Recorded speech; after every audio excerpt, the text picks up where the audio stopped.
Hey everybody, and welcome back to Q&A Wednesdays. This is my chance to talk all about holistic nutrition, how to eat better to have a healthier life in the most realistic way possible. And today I'm going to be talking all about that dreaded afternoon crash.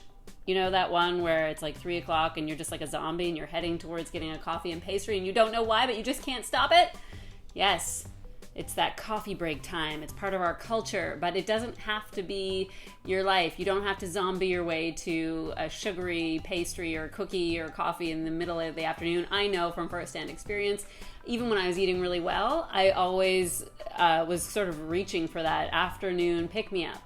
I always used to think it was because of my sleep, but I've come to learn that it's really all about blood sugar balance, that thing that I love to talk about so much. In the last Q&A, I talked a little bit about it, but in this one, I'm going to be talking all about how to balance your blood sugar so that you avoid that 3 p.m. crash that has you lining up at Timmy's for your double-double and your peanut butter cookie or whatever it is that you eat. So the question is that I got is, I consistently crash about 3 to 4 p.m. and I can't stay away from grabbing a coffee and a pastry during my afternoon work break. How can I avoid the mid-afternoon slump? Okay, so like I just talked about, this happens to a lot of people, and we're going to talk about how to balance your blood sugar. And the first thing that you always have to keep in mind is to include a protein and a healthy fat in everything that you eat. So all your meals and all your snacks, because that will slow the release of sugar, glucose into your body and just keep you full longer, satisfied longer, and it will just balance your blood sugar so it's not a quick spike and then a quick drop. That's what we want to avoid.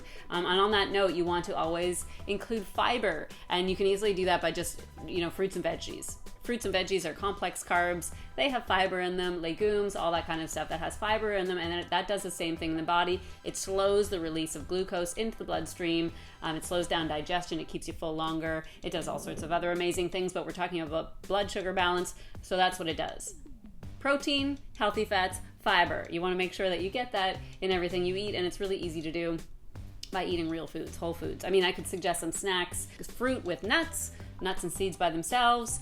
Smoothies are great snacks, and even like cut up vegetables with hummus, anything like that would be great. So on that note, you really want to avoid processed, refined carbs and sugars. So exactly the thing that you're reaching for at 3 o'clock, which is like a cookie or a bagel or a pastry or something like that. You want to avoid that because those refined carbs and sugars just basically, they have no nutrients in them. They go straight into your bloodstream. There's nothing to slow down the digestion. So you get that crazy blood sugar spike way up there. Your insulin comes in to save the day and it reduces your blood sugar, but it often brings it down too low. And then you're set up for that blood sugar roller coaster ride, which you don't want. So you can avoid that by just avoiding simple carbs and refined sugar. But since we're talking about caffeine, reducing your caffeine is a good way for you to reduce your caffeine. I know that sounds a little bit crazy, but what I'm talking about is that, coffee and caffeine in general is a stimulant. So it will cause a stress response in your body. You will secrete cortisol, adrenaline, and all the rest, and that will raise your blood sugar. So if you're setting yourself up by all day, morning, noon, and night, drinking coffee because you have a busy life and you don't have time to eat, so you're just kind of ramming coffee down your throat because it is an appetite suppressant and it gives you energy, like sort of false energy, you'll find yourself always needing coffee. Do you know what I mean? It's like it's a vicious cycle. So, reduce your coffee. Have your cup in the morning and then try to switch to herbal teas. Drink your water, obviously. But if you're not, causing that stress response in the body, causing your blood sugar to go really high all the time and then low all the time, you won't be reaching for that additional coffee at 3 p.m. One thing that will really set you up for success to make sure that you're not rushing out to get that coffee and pastry is to pack snacks. People kind of make fun of me sometimes when they see all of my nuts and seeds and berries and whatnot in my purse, but it's so important because if you don't have them, you will reach for anything. So pack your snacks, nuts, seeds, all that, the fruits, all the things we talked about before, because you don't want to wait until you are so hungry that it feels like your stomach is eating itself from the inside out. That is bad.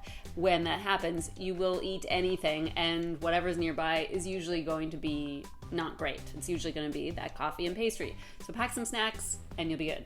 Another interesting thing to note is that there are additional blood sugar balancers, natural blood sugar balancers. spices like cinnamon. Cinnamon is a natural blood sugar balancer, so you want to add that. If you find yourself you have the roller coaster issue and the crashing all the time, add cinnamon to your oatmeal, to your smoothies, to your nut butter. When you put it on an apple, just add cinnamon as much as you can through the day. That will help balance your blood sugar. Also, a mineral called chromium, best name ever. Chromium is also a blood sugar balancer, and you can find it in things like cracked black pepper, green peppers, potato skins. It's in a lot of other whole foods. Add that stuff as much as you can if you have a problem with your blood sugar balance. And more studies are showing that apple cider vinegar is actually really great to increase your insulin sensitivity. That basically means that insulin will just work more effectively in your body, get the glucose out of your bloodstream and into your cells so that it can do all the lovely work that it needs to do. So apple cider vinegar, you can add that to a little bit of water.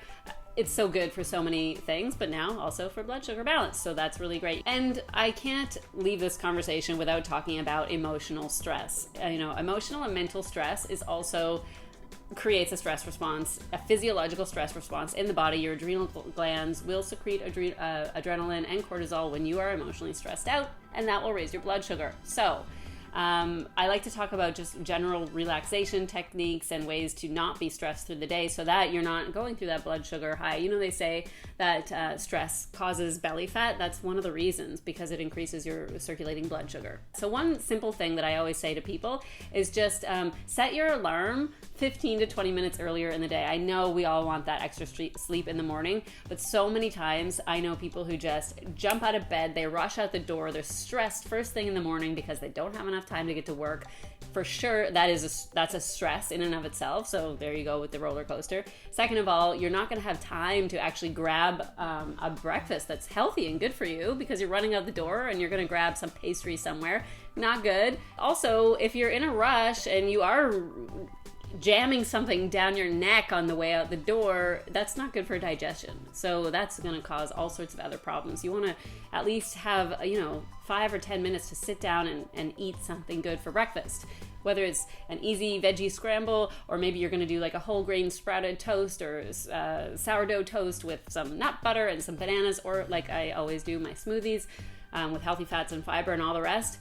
You need to eat breakfast. It's really, really good for you to help balance your blood sugar right off the top of the day and not have that stressful situation where you're rushing out the door and you're just already a stress ball before you even began your day. So just set your alarm 15 minutes earlier. It will help you. It will make me feel better. Do it for me. If not for you, do it for me. In a nutshell, those are some of my top tips for balancing your blood sugar so you can avoid the 3 p.m. crash, you can avoid all that hangry nonsense, and get on with your day like a normal person. I hope you like the video. If you do, please give it a thumbs up and like it. Share it with your friends. Comment in the section below. Tell me what you think. What is it that you reach for at 3 p.m.? Have you found a way to kick that habit? Are you still struggling? I want to hear from you. And if you have any more questions around holistic nutrition and healthy living, include that too, so maybe I can answer that in one of the upcoming Q&As. And also, please subscribe to my channel so that I can keep doing this and bringing you all the holistic goodness in my head to your computer. Okay, thanks guys. Have a good day. See you later.